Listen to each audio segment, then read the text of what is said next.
Treatment of menopausal symptoms.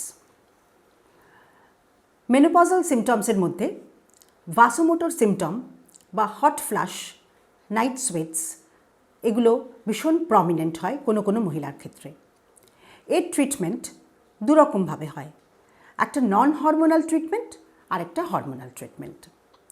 Non hormonal ট্রিটমেন্টের মধ্যে পড়ে supplementary calcium, exercise, vitamin D, alcohol বা স্মোকিং কেউ যদি নেন সেটা বন্ধ করা এবং তৎসহ ক্লোনিডিন, সয় প্রোটিন এক্সেট্রা। কিন্তু ভাসোমোটর সিমটমের মেইন ট্রিটমেন্ট হয় হরমোন থেরাপি দিয়ে।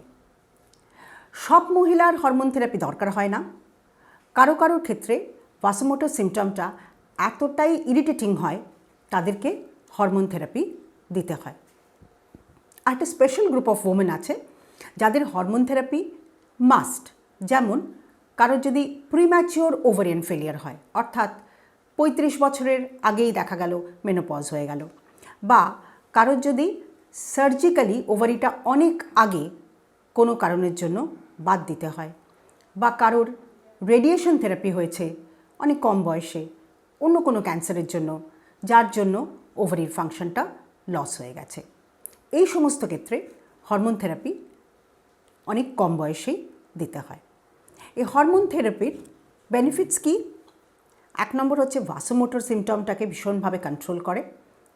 জেনিটোইউরিনারি সিনড্রোম অফ মেনোপজ অর্থাৎ ভ্যাজিনাল অ্যাট্রফির জন্য যে ড্রাইনেস, ইচিং, ইরিটেশন, ইন্টারকোর্সে অসুবিধা, এই সমস্ত সমস্যাগুলোকে হরমোন থেরাপি দিয়ে ট্রিট করা যায়। তাছাড়া মেনোপজের পরে যে বোন লস হয় 2 to 5% এভরি ইয়ার, সেই বোন লসের জন্য অনেকের কিন্তু ফ্র্যাকচার হয় এবং অস্টিওপোরোসিস হয়। অস্টিওপোরোসিসের ট্রিটমেন্টেও হরমোন থেরাপির একটা বিশাল রোল আছে।